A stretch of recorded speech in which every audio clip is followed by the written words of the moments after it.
5 июля состоялось торжественное открытие деревни спортсменов на базе кампуса Северо-Восточного федерального университета. На церемонии открытия с приветственной речью выступил министр спорта Республики Саха-Якутия Михаил Гуляев. В программе церемонии был национальный обряд алгыс, театрализованное представление и концертная программа. Напомним, что в деревне разместятся 4000 спортсменов и участников делегации из 38 зарубежных и 8 российских команд, 2000 волонтеров и 500 работников сервисных отрядов.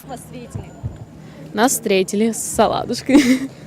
Нас встретили хорошо, привезли на автобусе, поприветствовали, и мы приехали в комнаты. Понятно. А у вас какой вид спорта? Волейбол.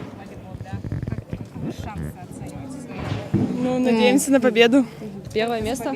Будем стараться. Как вас встретил Якутия? Великолепно, все в хороших условиях.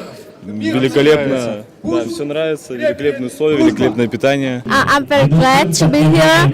The people in Boston in Yakutsk is very friendly and very exciting and very careful and they care about the team from all the countries.